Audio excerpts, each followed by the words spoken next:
Hello, welcome to another episode of Hit and Run by R.L. Stein. Now, uh, I'm your host, Ruben Shoup, and I am a YA horror author of the book Vampire Juice. Now, for those of you just joining me, what has happened? Well, we have four friends who go on a joyride. And what happened is they hit someone and it goes off to the side of the road. And he dies. And now they're paranoid that about this accident, and they're receiving strange phone calls from the person who died. All right, now let's continue reading. Hit and Run, Chapter 11, again. Saturday morning, as Cassie was finishing her French toast, the phone rang. Who could call this early? Mrs. Martin, still in her nightgown, flannel bathrobe, asked. Only one way to find out, Cassie said. She lifted the receiver off the kitchen wall phone. Hello? I'm having a bad morning. Scott, what's your problem? Cassie asked. She turned to her mother. It's Scott. I dropped my toothbrush in the toilet. Oh, I've done that, he said. Cassie laughed.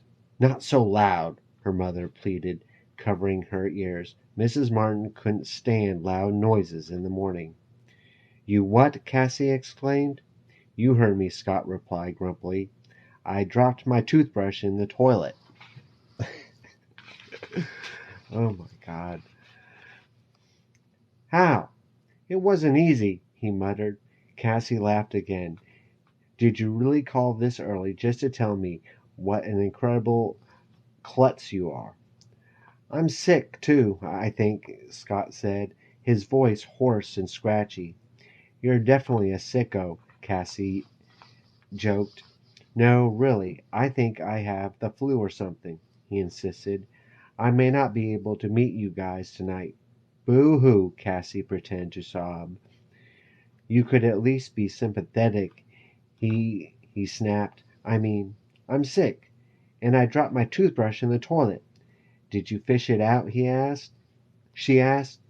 Not yet, Cassie. Your French toast is going to be ice cold. Her mother called from the table. I've got to go, Cassie said, turning her back on her mother. I'm sorry about your toothbrush. What are you doing today? He asked. Helping my dad. We're scraping the paint off the porch so he can paint it. Thrills, Scott said. I promised him weeks ago, Cassie said. Cassie, your breakfast, her mother called. Call me later, Cassie said quickly. Feel better. She hung up and returned to the table. She scrubbed her fork into a square of French toast, dipped it in syrup, and raised it to her mouth. Mom, she complained, this French toast is ice cold. Very funny, her mother said, rolling her eyes. What did Scott want? Nothing. He wanted to tell me he dropped his toothbrush in the toilet. Cassie wiped the syrup off her chin with a paper napkin. You and those three guys certainly are close, Mrs. Martin said, staring at Cassie as if examining her.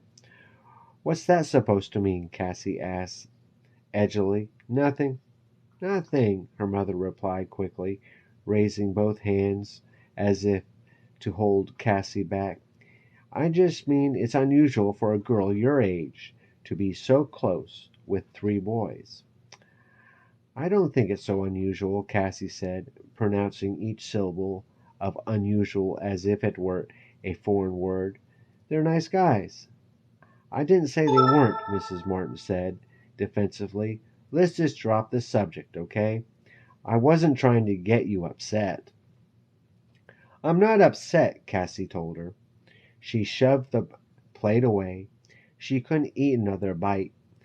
French toast for breakfast made her feel as if she weighed 1,000 pounds. The kitchen door opened, and her father came in, his face red from the cold, carrying 2 large brown shopping bags from Charlton's, a nearby lumber store. "I'm back," he declared. We can see that," Mrs. Martin said sharply. "Close the door. You're letting in the cold."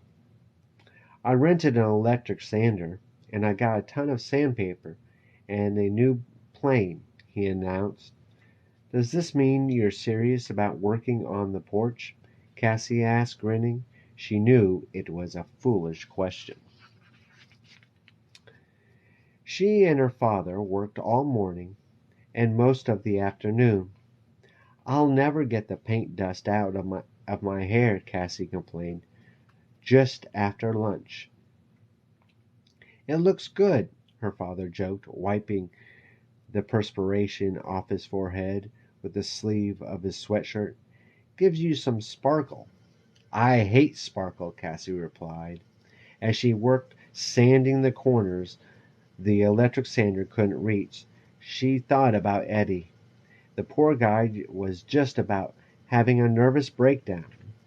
It had taken all of her convincing skills to keep him from calling the Avondale police and telling them about the accident. Scott and Winks had worked on him too, reassuring him, explaining to him what a mistake it would be, and then finally pleading with him not to do anything, to wait it out.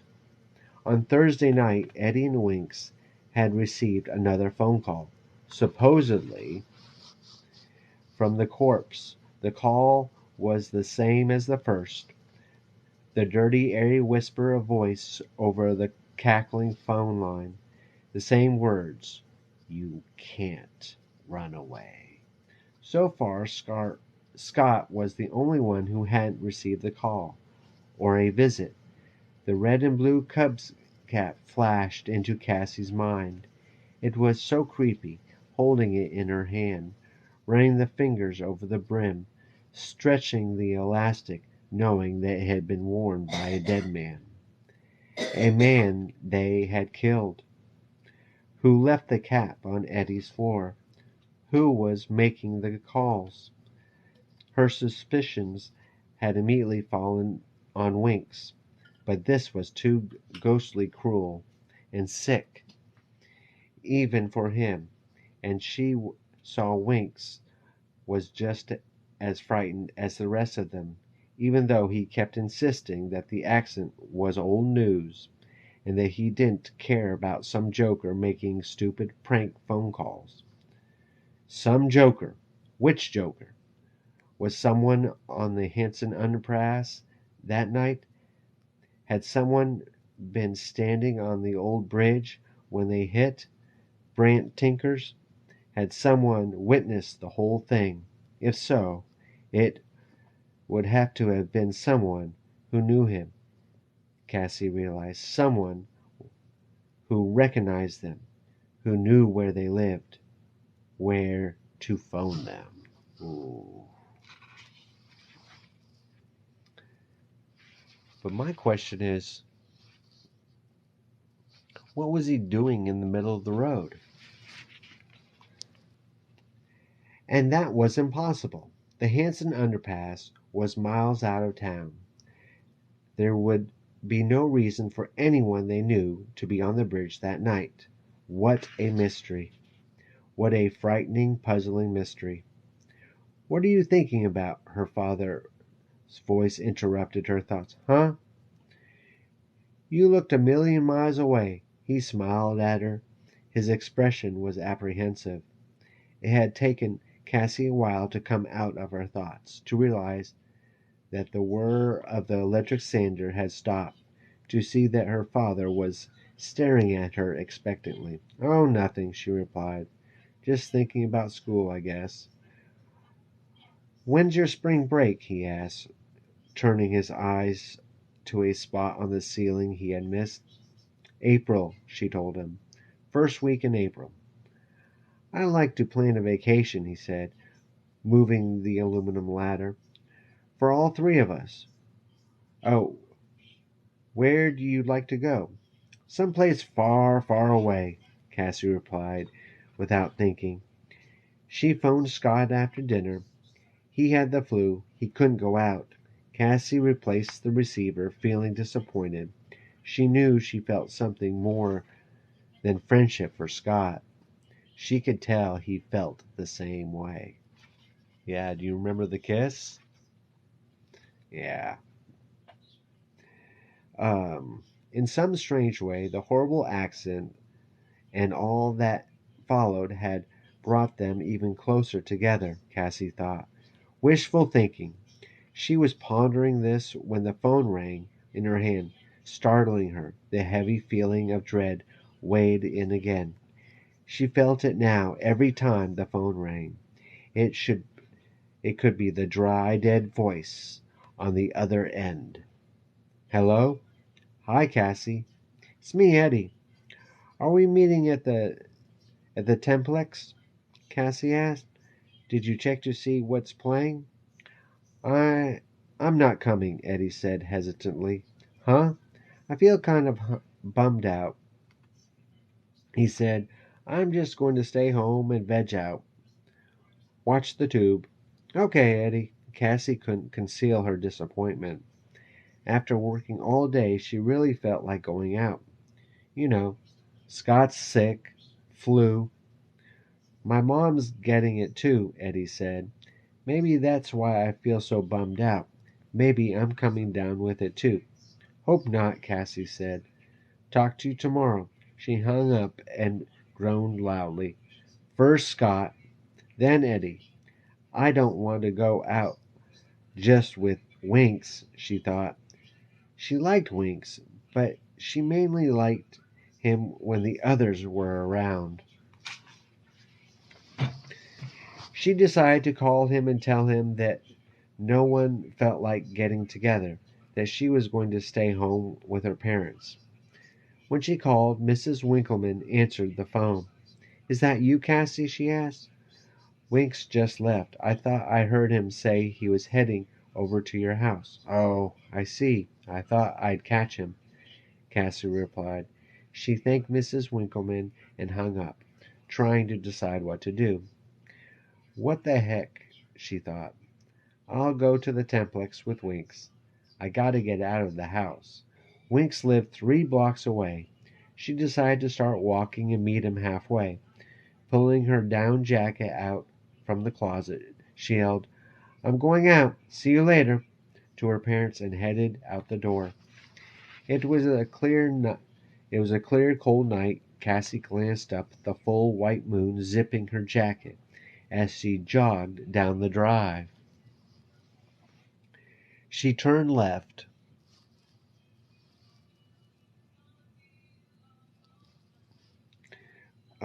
She turned left, cutting across the Cumbersons' front yard, heading toward Wink's house, her sneakers thudding softly over the frozen ground. Somewhere down the block, a little boy was calling to his mother. He's out awfully late, Cassie thought. She glanced at her watch. It was only 7:30. It's as dark as midnight, she thought, wishing winter was over. A dog barked, a door slammed. When she turned the corner onto Mulberry, she expected to see Winks. The bright lights made her stop in surprise. She raised a hand to shield her eyes from the sudden glare. What was going on? The owners of the corner house, the Roths, had all of their front yard floodlights on. The entire corner was bathed in a harsh yellow light, brighter than daylight. It looked It took a while for Cassie's eyes to adjust to the brightness. When did they when they did, she saw Mr. and Mrs. Roth and 3 of their children huddled in the street. None of them were wearing coats. Cassie moved forward and saw something in the street, a pile of clothing. No, someone was lying on the pavement, and Mr. Roth was leaning over the person. I wonder who that person is. Hmm. Hey, hey, Cassie called. She started to run. The porch lights went on the house across the street. A man came running down the driveway. Is he going to be okay? Cassie heard one of the Roth kids ask. The little kid was crying. His mother picked him up. What happened? Cassie asked, stepping up beside them. She looked down aghast. Winks! He was on his back, his head tilted at a strange angle. His eyes were closed. There was blood on the front of his blue denim jacket. We called the ambulance, Mr. Roth told her as he said this.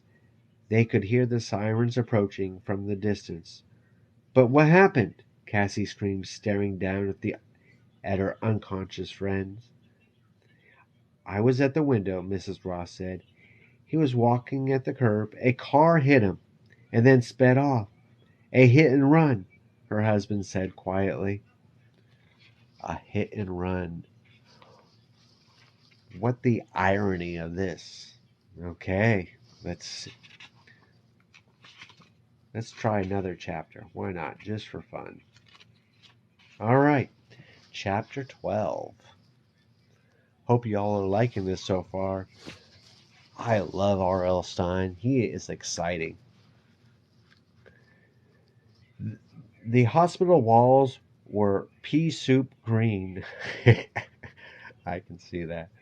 the the fluorescent lights on the low ceiling made everything and everyone look even greener. What is that odor? Cassie wondered, stepping off the elevator, searching for the intensive care unit. It smelled like medicine, like alcohol or formaldehyde mixed with detergent, an odor found only in hospitals.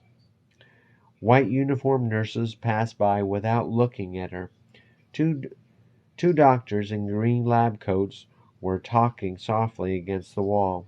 The corridor was narrow, almost tunnel like. Cassie had to squeeze past them. Down the corridor, past a deserted nurses' station, she saw Mrs. Winkleman in a tan cloth coat, a big black box of a black box of a pocketbook in her lap, sitting on a folding chair, her chubby hands clasping the handle of the bag tightly. She hadn't looked up until Cassie was standing right in front of her. "Oh, hi," she said. Her eyes were red. Her round cheeks revealed tears tracking down both sides. "What did the doctor say?" Cassie asked, standing awkwardly in front of Mrs. Winkleman's chair, trying to decide what to do with her hands. "It's is Winks still unconscious," Mrs. Winkleman said, avoiding Cassie's stare. Fresh tears formed in her eyes. "But the doctors—" Cassie wasn't sure what to ask. "I'm all alone," Mrs. Winkleman said, her voice in a whisper. "Dean is in Detroit on business. I tried to call him, but he wasn't at his hotel." "Would you like me to call him for you?" Cassie asked, eager to help in some way, any way.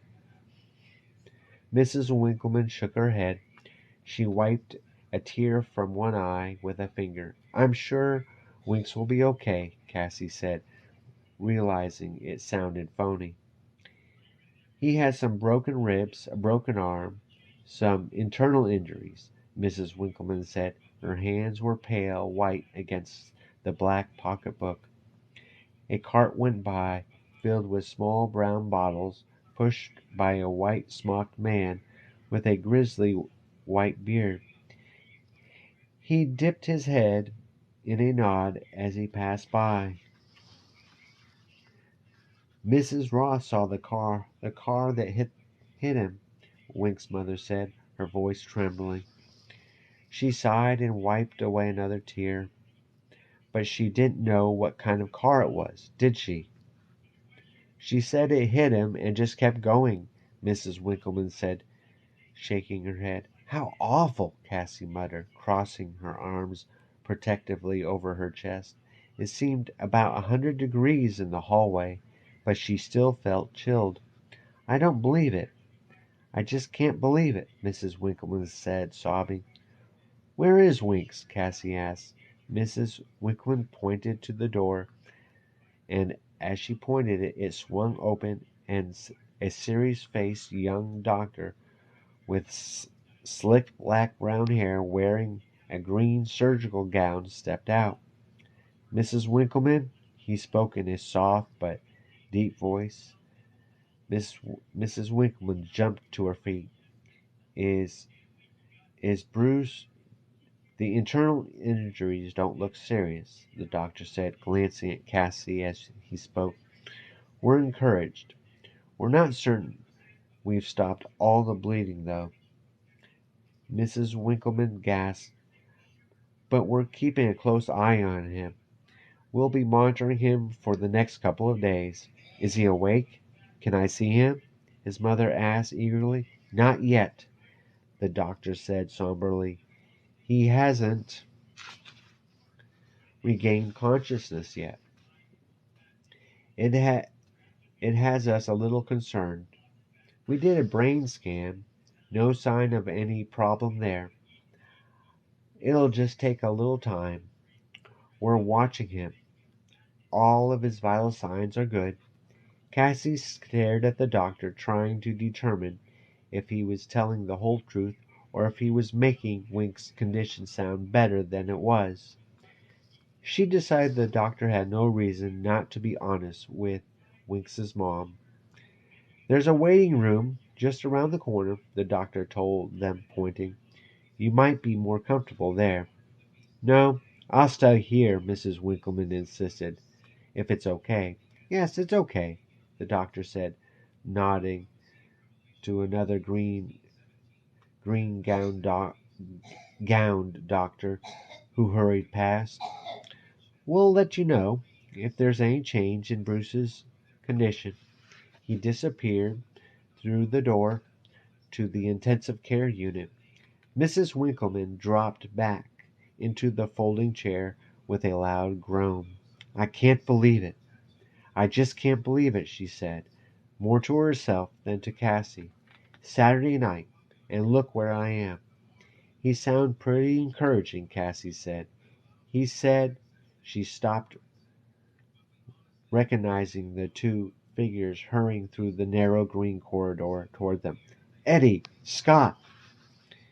The two boys, Eddie in his blue down vest, Scott in his heavy wool parkas, came up to her, their expressions set, squinting in the harsh green light. How is he? Scott asked eagerly. We don't know yet, Cassie told them. I just can't believe it, Mrs. Winkleman muttered, gripping and releasing the handle of her bag. Scott turned away from them and sneezed violently. Sorry, he said, searching his jean pockets and pulling out a wad of tissues. I'm really sick. I shouldn't have come, Cassie told. You shouldn't have come, Cassie told him. They don't want sick people in a hospital. What a bad time to make a joke like that, Cassie thought.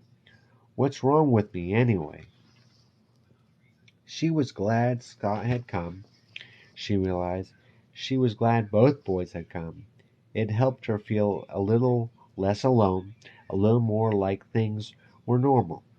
Normal? She wondered what that word meant. She wondered if she would ever feel normal again. Where did it happen? Eddie asked, unzipping his vest and leaning against the wall. Just a few blocks from my house, Cassie said. He was walking to Cassie's, Mrs. Winkleman said quietly, glancing at Eddie. 1 minute he was walking. The next minute, Cassie put a hand on her shoulder. Did the doctor say he'd be okay? Scott asked. They don't know. He's still unconscious, Cassie said. Eddie let out a gasp. He isn't awake. Mrs. Winkleman shook her head. The doctor said his brain is normal. Thank God. Normal, Cassie thought. There's that word again. The door to the intensive care unit opened, and two doctors walked out. Any news about my son? Mrs. Winkleman called as they passed by. No change, one of the doctors said brusquely, and the two of them continued down the hall. I mentioned this before, but if you're new here, what I think is pretty cool is that R.L. Stine, you know how when you do scene breaks, use those little stars? Well, he just hits the enter key another time. See? Pretty cool. All right. Cassie and the two boys stayed with Mrs. Winkleman outside the intensive care unit for another couple of hours. But when the doctors came out to report that Winks was stable but still not conscious, they decided they had to leave for home. Scott was coughing and wheezing. Cassie felt his perspiring forehead. He definitely had a fever. Eddie had pulled into himself like a frightened turtle. He had been silent the whole time, staring down at the floor. He seemed very relieved to be leaving, and practically ran to the phone booth to call his dad to come pick him up. Shall I drop you guys at your houses? Mrs. Katz asked as they piled into the old Chevy. He had to repeat the question. Being in the car again, the car that had hit and killed someone, gave both Cassie and Scott the creeps. Well, guys, Mr. Katz repeated, a striped wool ski cap covering his slender, bald head. Bring them to our house, Dad, Eddie said. That okay with you guys? We can talk a little. Cassie really wanted to go home, but she recognized the panicky expression on Eddie's face. Realizing he needed their help, she reluctantly agreed. Just for a few minutes, she told Eddie. Scott has to go home and get back into bed. Scott sneezed as if to demonstrate the truth of her words. Mr. Cass asked about Winks, shaking his head, repeating again and again that he didn't think such a thing was possible in a quiet, peaceful community like North Avondale. Imagine a hit and run, he said, pulling the car to the curb in front of their tiny house. What kind of person would do such a thing? Don't they have any kind of conscience at all? The three teenagers didn't reply. They glanced at each other, sharing the same thoughts, sharing the same memories, the same horrifying pictures flashing through their hands. Eddie's shoulders shook. He looked about ready to confess to his dad that he was a hit and run driver too. We're all hit and run drivers, Cassie thought. We're all killers. Eddie's father slammed the car door and went running over to the small square of a front yard and disappeared around the back. The three teenagers lingered at the curb. Poor Winks, Scott said, his voice a deep croak. He started to cough. Hit and run, Eddie said. It couldn't be an accident. Cassie's mouth dropped open. This was stretching things a bit far, even for Eddie. Don't try to make this into more than it is, she warned Eddie. It was an accident. No way, Eddie said, kicking at a clod of dirt with the toe of his sneaker. What are you saying, man? Scott asked, wiping his nose with a tissue. You think it wasn't an accident? Eddie didn't reply for a long while. You tell me, he said finally in a low whisper. You tell me. You think it's just a coincidence that we kill someone in a hit and run. The next week, Winks gets hit. Yes, I think it's a coincidence, Cassie said heatedly. Of course it's a of course it's a coincidence. Don't the don't be dumb, Eddie. It's just one thing to be frightened, but don't get totally dumb. He recoiled as if her words had stung him. I've got to get home. I feel like I'm dying, Scott moaned. A few more minutes, Eddie insisted. Come inside. It's cold out here. I'll make you some tea. Come on, please, he pleaded. Scott glanced at Cassie. Cassie looked back at Eddie. Hot tea would feel really good right now. I'm frozen. She pulled Scott by the arm. Come on, sicko. Tea is what the doctor ordered. They headed up it to the house and stopped on the front stoop under the bright porch light when they saw the large envelope tucked tucked in the storm door. Oh no, Eddie said quietly. Cassie pulled the envelope out from the door. It was blank on both sides, no name or address.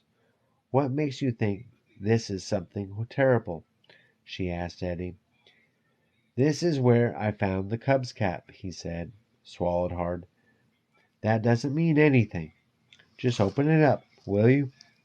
Scott cried impatiently. I really have to get inside. I'm shaking all over. The envelope was sealed tightly. Cassie Cassie had trouble pulling it open. Finally she ripped it, tearing along the top. Then she reached her hand in and pulled the sheet of white lined notebook paper. What is it? What's it say? Eddie asked eagerly, his voice revealing his fear. Leaning close over Cassie's shoulder, she held the note up to the porch light. Uh, sur- squ- Sprawled in purple crayon were the words, "One down, three to go." Oh my goodness. Oh man, Scott said, shivering inside his big parka. I knew it, Eddie cried. I knew what happened to Winks wasn't an accident. Cassie stared at the words, reading them again and again until they blurred together, until they made no sense at all. She grasped the envelope tightly. There's something else inside, she said. Her heart thudded in her chest as she reached inside and pulled out a glassy cardboard square, a Polaroid photograph. Cassie held it under the porch light. All three teenagers squeezed close together to stare at it. Hey, what's going on? Cried Scott, gaping at the Polaroid shot. It can't be. Oh my goodness. Well, I'm going to stop there, and I think I'm going to do this at night. So around this time tomorrow, we'll be doing chapter 13. Cassie figures it out. Okay, so for those of you who are interested, I am a YA horror author of the book Vampire Juice. My link is in the bio, and here's my blurb for those that are interested in it. Amanda and Sean stumble upon a mysterious can of juice while searching for Halloween costumes at the local store. Despite being kicked out by the sales clerk, they become obsessed with uncovering the truth behind the strange drink. With the help from some local bullies, they sneak back into the store through a crypt in the graveyard, only to find themselves in the midst of a spine-chilling adventure. Thanks for watching, and I'll see you again soon.